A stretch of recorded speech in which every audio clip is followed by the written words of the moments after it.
샬롬. 오늘은 미슈파트 정의에 대해 성경 안에서 살펴보려고 합니다.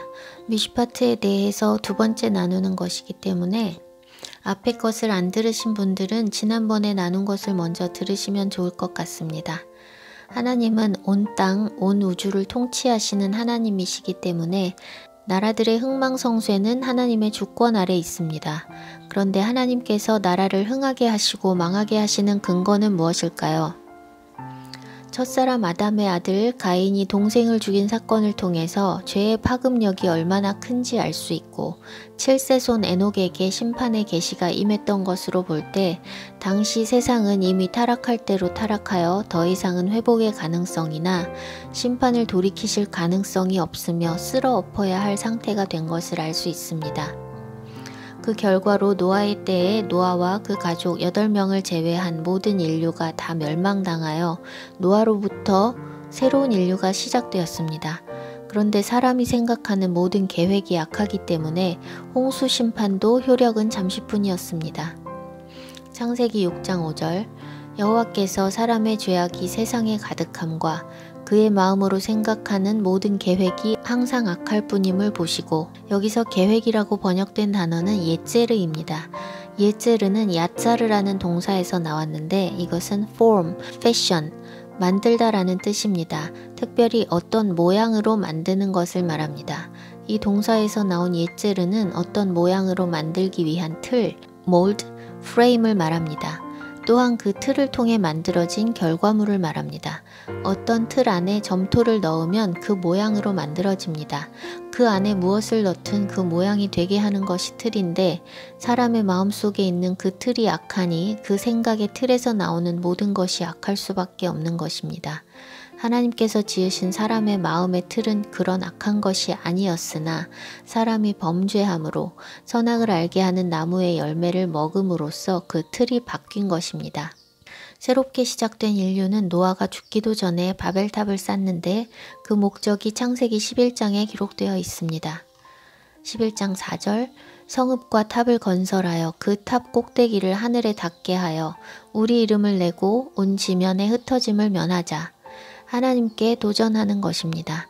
바벨탑을 쌓던 시기는 홍수로 다 쓸려 내려간 것을 목격한 홍수 심판의 생존자인 노아 가족이 여전히 생존해 있던 시기로 홍수 후 100년밖에 안 되었을 때였습니다. 인류를 싹 쓸어버리는 홍수 심판이 불과 10세대 만에 있었던 것도 통탄할 일인데 홍수 심판으로부터 불과 100년 만에 바벨탑을 쌓고 하나님께 도전합니다. 하나님은 바벨탑을 쌓는 인류를 보며 그들이 모여 무슨 짓을 벌일지 아셨고 다시는 홍수로 심판하지 않으실 거라 약속하셨기 때문에 심판을 늦추시기 위해 언어를 혼잡하게 하시고 그들을 온 지면에 흩으셨습니다.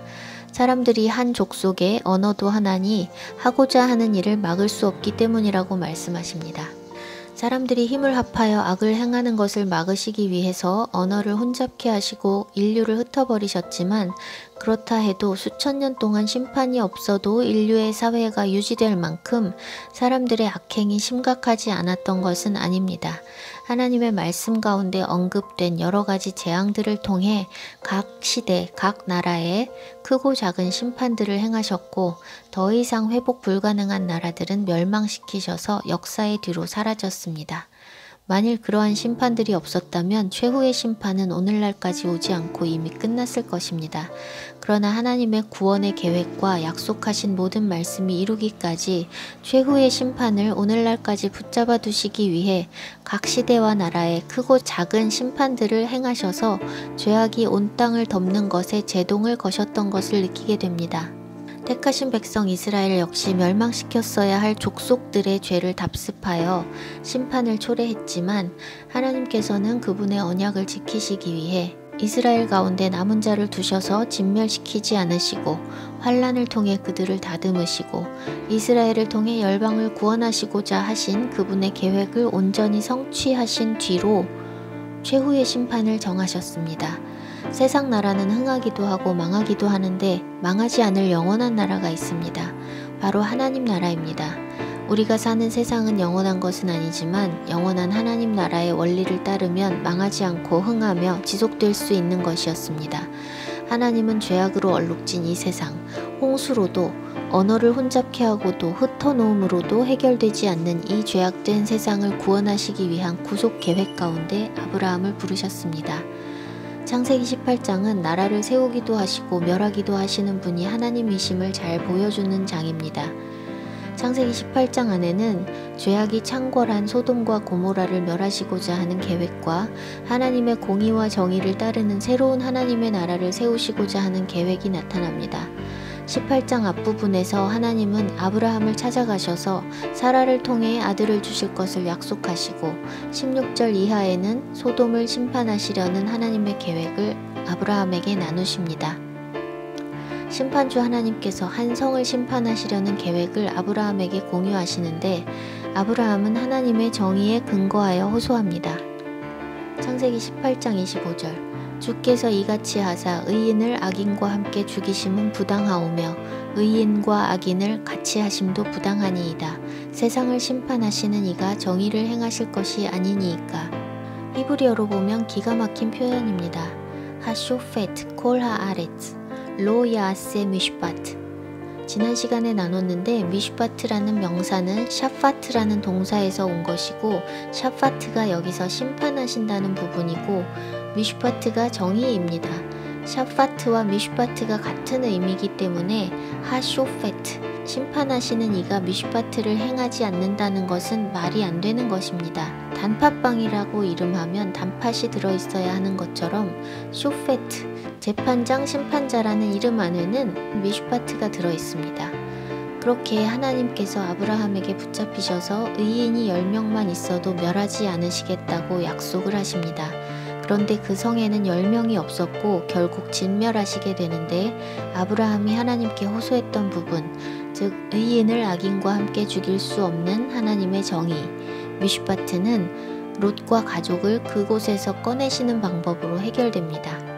소돔을 심판하려는 계획을 아브라함에게 나누시는 그 장면에서 아주 중요한 것, 아브라함을 택하신 목적이자 하나님께서 새로운 나라를 건설하시려는 계획을 말씀하십니다. 창세기 18장 18절에서 19절 아브라함은 강대한 나라가 되고 천하 만민은 그로 말미암아 복을 받게 될 것이 아니냐. 내가 그로 그 자식과 권속에게 명하여 여호와의 도를 지켜 의와 공도를 행하게 하려고 그를 택하였나니 이는 나 여호와가 아브라함에게 대하여 말한 일을 이루려 함이니라. 여기서 의와 공도로 번역된 단어가 일반적으로는 공의와 정의로 번역되는 ጼ다카와 미슈파트입니다. 이 말씀을 다시 정리해보면 하나님께서 아브라함을 택하신 목적은 아브라함이 강한 나라가 되어 온 열방이 그를 통해 복을 받게 하기 위함이며 아브라함을 통해 세우실 나라, 즉 그의 자손과 그의 집으로부터 시작될 나라는 공의와 정의를 행하는 하나님의 나라여야 한다는 것입니다. ጼ다카는 지난 시간에 언급했듯이 미슈파트와 함께 자주 등장하는 하나님 나라의 덕목입니다. 이러한 목적을 가지고 한 사람 아브라함을 선택하셔서 언약을 맺으셨고 약속의 아들 이삭과 다시 언약을 맺으시고 그의 두 아들 가운데 야곱을 택하셔서 다시 언약을 맺으시고 야곱으로부터 시작된 민족인 이스라엘과 언약을 맺으십니다. 이삭을 제외한 아브라함의 자녀들과 그 후손들 그리고 에서의 후손들은 하나님의 언약에서 당사자가 아니라 이스라엘을 통해 복을 받게 되는 열방에 속하게 됩니다. 이스라엘은 야곱 개인이 아니라 나라로서 하나님의 언약의 최종 당사자가 되었고 그들이 나라를 이루는 목적은 ጼ다카와 미슈파트, 즉 공의와 정의를 행함으로써 강대한 나라가 되어 온 열방이 복을 받게 하기 위함입니다. 여기서 말하는 복은 구원입니다. 멸망에 처하게 된 인류를 구속하시기 위해 아브라함을 택하시고 그의 자손들로 하나님의 나라를 세우시고 열방을 구원하시고자 한 것입니다. 정의와 공의는 하나님 나라의 통치의 근간입니다. 또한 세상의 모든 나라가 흥하고 망하는 기준이 되는 것입니다. 아브라함을 택하시고 그의 자손을 통해 열방이 복을 받도록 부르신 그 부르심은 오늘날의 그리스도인들에게도 동일한 부르심입니다. 그래서 예수야께서 땅에 오셨다가 다시 하늘로 가신 뒤에 아브라함의 자손들, 즉 유대인들을 중심으로 해서 하나님의 나라가 확장되기 시작했습니다.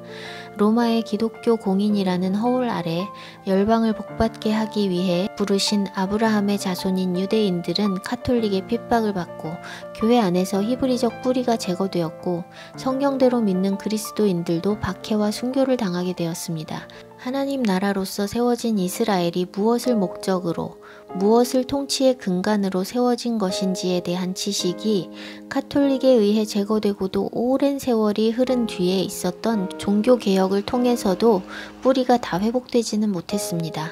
루터도 후에는 반유대주의로 돌아서서 훗날 유대인 핍박의 근거가 되었습니다.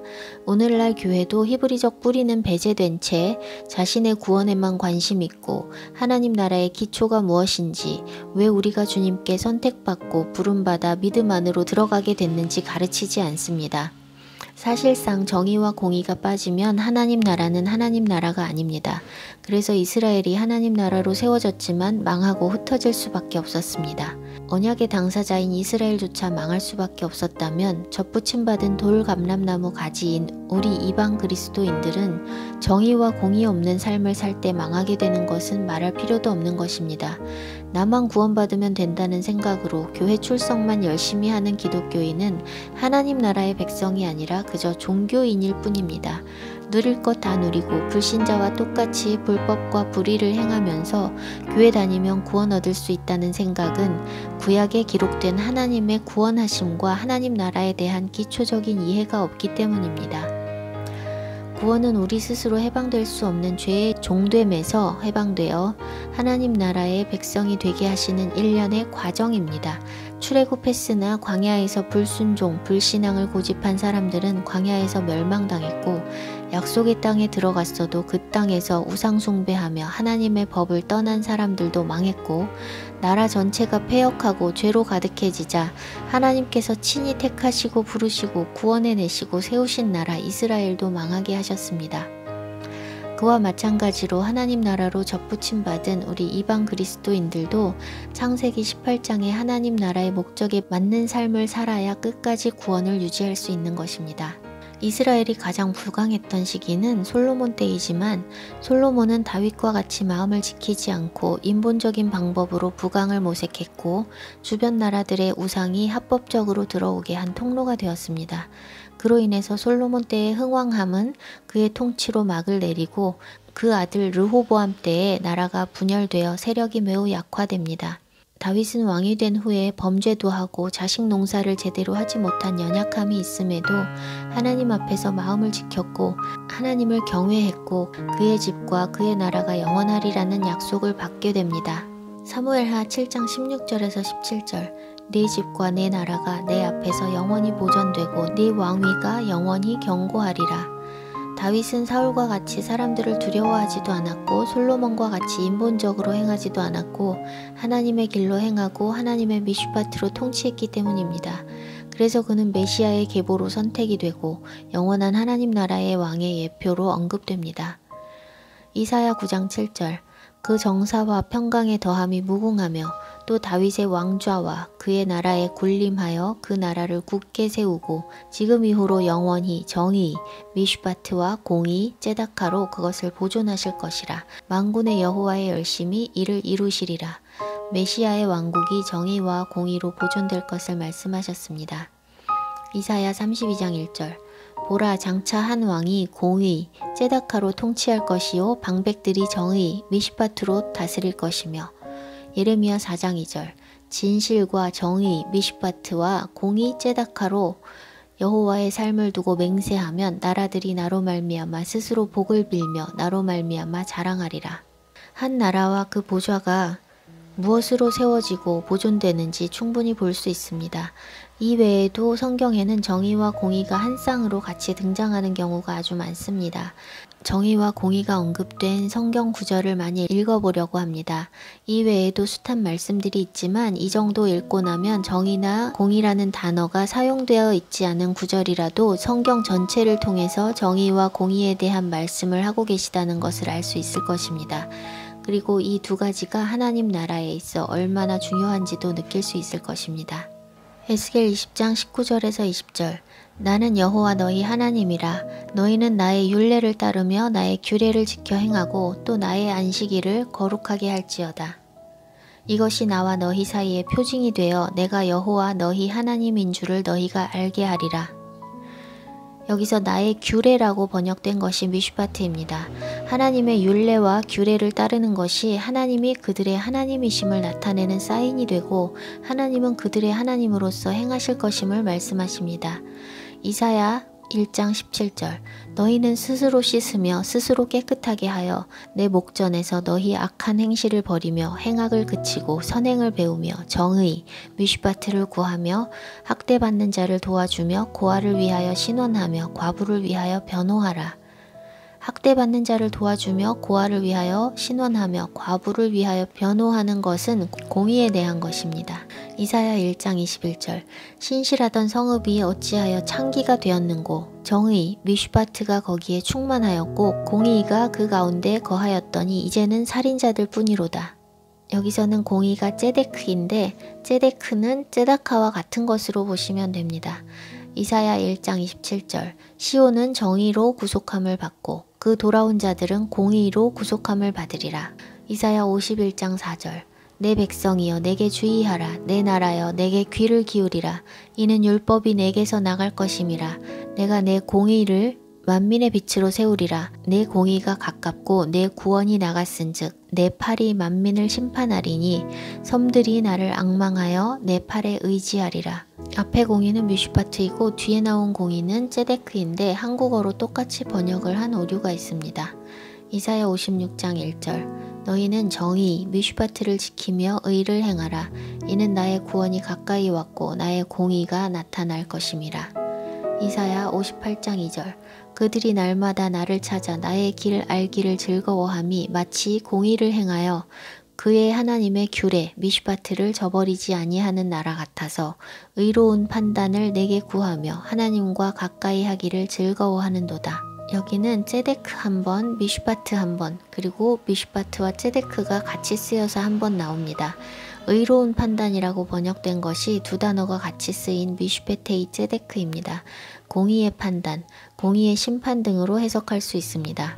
이 말씀은 유다의 죄를 알려 돌이키라고 하시는 말씀 가운데 끼어있는 말씀으로 반어법입니다. 이사야 58장 59장은 정의와 공의에 대해서 가장 잘 이해할 수 있는 장입니다. 두 장을 전체 다 한 구절씩 살펴보고 싶지만 각자 여유 있게 시간을 가지고 한 절 한 절 깊이 묵상하고 새겨보시면 좋겠고 59장에서 특히 두드러지는 부분으로 여러 구절 보겠습니다. 59장 4절 공의, ጼ데크대로 소송하는 자도 없고 진실하게 판결, 샤파트 하는 자도 없으며 허망한 것을 의뢰하며 거짓을 말하며 악행을 잉태하여 죄악을 낳으며 8절에서 9절 그들은 평강의 길을 알지 못하며 그들이 행하는 곳에는 정의, 미슈파트가 없으며 굽은 길을 스스로 만드나니 무릇 이 길을 밟는 자는 평강을 알지 못하느니라. 그러므로 정의, 미슈파트가 우리에게서 멀고 공의, ጼ다카가 우리에게 미치지 못한즉 우리가 빛을 바라나 어둠뿐이요 밝은 것을 바라나 캄캄한 가운데에 행함으로. 오늘 우리 한국 사회에 맞는 말씀들입니다. 11절 우리가 곰같이 부르짖으며 비둘기같이 슬피 울며 정의 미슈파트를 바라나 없고 구원을 바라나 우리에게서 멀도다. 13절에서 14절 우리가 여호와를 배반하고 속였으며 우리 하나님을 따르는 데에서 돌이켜 포악과 패역을 말하며 거짓말을 마음에 잉태하여 낳으니 정의 미슈파트가 뒤로 물리침이 되고 공의 ጼ다카가 멀리 섰으며 성실이 거리에 엎드러지고 정직이 나타나지 못하는도다. 15절에서 17절입니다. 여호와께서 이를 살피시고 정의 미슈파트가 없는 것을 기뻐하지 아니하시고 사람이 없음을 보시며 중재자가 없음을 이상히 여기셨으므로 자기 팔로 스스로 구원을 베푸시며 자기의 공의 ጼ다카를 스스로 의지하사 공의 ጼ다카를 갑옷으로 입으시며. 이사야 58장 59장을 꼭 개인적으로 살펴보시면 좋겠습니다. 이사야 61장 8절 무릇 나 여호와는 정의 미슈파트를 사랑하며 불의의 강탈을 미워하며 성실히 그들에게 갚아주고 그들과 영원한 언약을 맺을 것이라. 예레미야 5장 1절 너희는 예루살렘 거리로 빨리 다니며 그 넓은 거리에서 찾아보고 알라. 너희가 만일 미슈파트를 행하며 진리를 구하는 자를 한 사람이라도 찾으면 내가 이 성읍을 용서하리라. 예레미야 7장 5절에서 7절. 너희가 만일 길과 행위를 참으로 바르게 하여 이웃들 사이에 정의 미슈파트를 행하며 이방인과 고아와 과부를 압제하지 아니하며 무죄한 자의 피를 이곳에서 흘리지 아니하며 다른 신들 뒤를 따라 화를 자초하지 아니하면 내가 너희를 이곳에 살게 하리니 곧 너희 조상에게 영원 무궁토록 준 땅이니라. 예레미야 9장 23절에서 24절. 여호와께서 이와 같이 말씀하시되 지혜로운 자는 그의 지혜를 자랑하지 말라. 용사는 그의 용맹을 자랑하지 말라. 부자는 그의 부함을 자랑하지 말라. 자랑하는 자는 이것으로 자랑할지니 곧 명철하여 나를 아는 것과 나 여호와는 사랑과 정의 미슈파트와 공의 ጼ다카를 땅에 행하는 자인 줄 깨닫는 것이라. 나는 이 일을 기뻐하노라. 여호와의 말씀이니라. 사랑이라고 번역된 것은 헤세드인데 인자로 번역하는 것이 더 적당할 것 같습니다. 여호와를 아는 것과 그분께서 인자와 정의와 공의를 땅에 행하는 분이심을 깨달으라고 하십니다. 호세아 2장 19절에서 20절. 내가 네게 장가들어 영원히 살되 공의 ጼ덱과 정의 미슈파트와 은총 헤세드와 긍휼히 여김 라함임으로 네게 장가들며 진실함으로 네게 장가들리니 네가 여호와를 알리라. 미가 3장 1절. 내가 또 이르노니 야곱의 우두머리들과 이스라엘 족속의 통치자들아 들으라. 정의 미슈파트를 아는 것이 너희의 본분이 아니냐. 너희가 선을 미워하고 악을 기뻐하여 내 백성의 가죽을 벗기고 그 뼈에서 살을 뜯어 그들의 살을 먹으며 그 가죽을 벗기며 그 뼈를 꺾어 다지기를 냄비와 솥 가운데에 담을 고기처럼 하는도다. 죄악으로 가득하여 선지자들조차도 백성을 유혹하고 입에 뭘 채워주면 거짓 평강을 외치고 채워주지 않으면 대적하는 부패한 사회 속에서 미가는 선포합니다. 3장 8절. 오직 나는 여호와의 영으로 말미암아 능력과 정의 미슈파트와 용기로 충만해져서 야곱의 허물과 이스라엘의 죄를 그들에게 보이리라. 여호와께서 그 백성에게 구하시는 것이 무엇인지 다음 구절에 잘 나타납니다. 미가 6장 6절에서 8절. 내가 무엇을 가지고 여호와 앞에 나아가며 높으신 하나님께 경배할까? 내가 번제물로 1년 된 송아지를 가지고 그 앞에 나아갈까?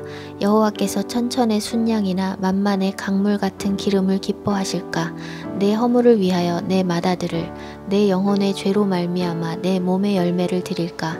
사람아 주께서 선한 것이 무엇임을 내게 보이셨나니 여호와께서 내게 구하시는 것은 오직 정의 미슈파트를 행하며 인자를 사랑하며 겸손하게 내 하나님과 함께 행하는 것이 아니냐. 예레미야 8장 7절. 공중의 학은 그 정한 시기를 알고 산비둘기와 제비와 두루미는 그들이 올 때를 지키거늘 내 백성은 여호와의 규례 미슈파트를 알지 못하도다. 예레미야 22장 3절에서 5절. 여호와께서 이와 같이 말씀하시되 너희가 정의 미슈파트와 공의를 행하여 탈취당한 자를 압박하는 자의 손에서 건지고 이방인과 고아와 과부를 압제하거나 학대하지 말며 이곳에서 무죄한 피를 흘리지 말라. 너희가 참으로 이 말을 준행하면 다윗의 왕위에 앉을 왕들과 신하들과 백성이 병거와 말을 타고 이 집 문으로 들어오게 되리라.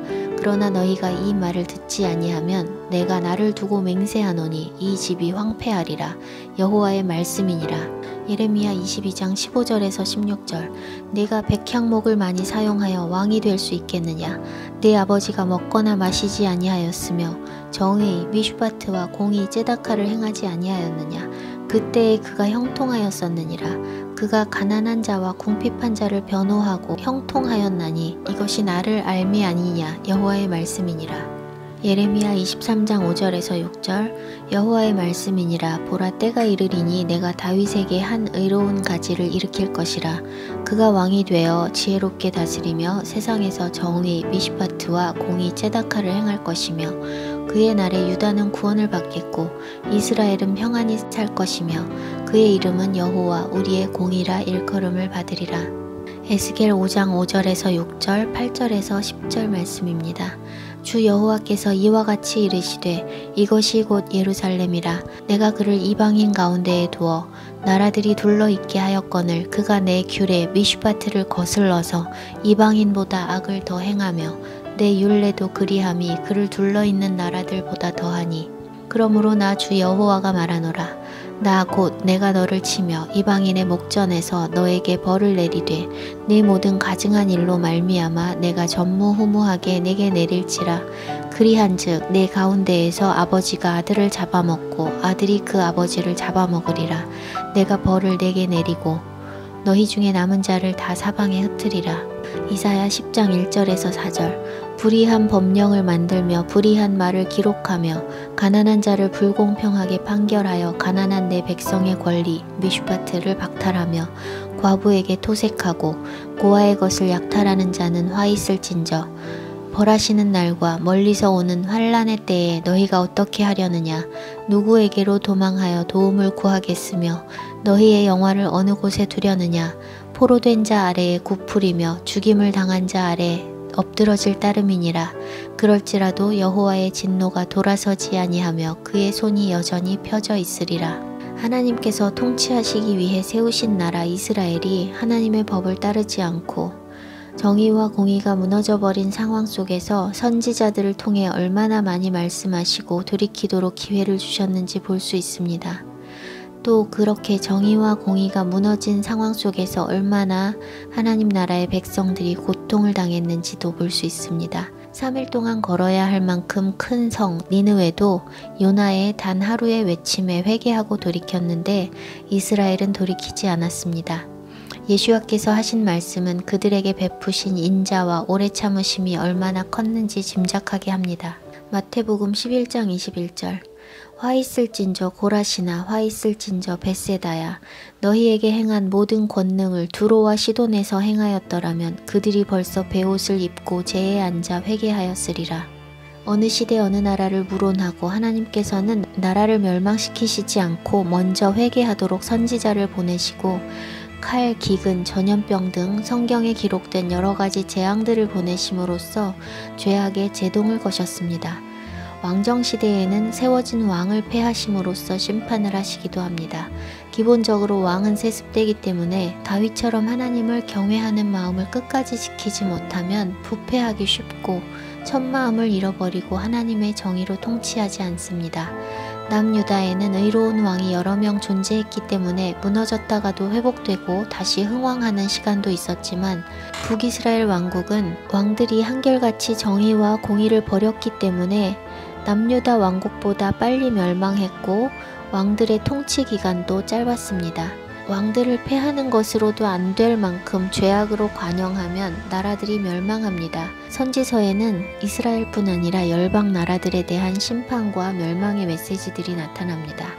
이스라엘과 같이 하나님께서 구원의 목적을 가지고 세우신 나라가 아니라도 온 땅의 주권이 주님께 있으니 각 나라들의 흥망성쇠는 주님께 달려있고 그 근거는 미슈파트와 ጼ다카입니다. 이제 마지막 때를 살고 있는 우리는 온 땅이 불법과 불의로 가득 차가고 있음을 봅니다.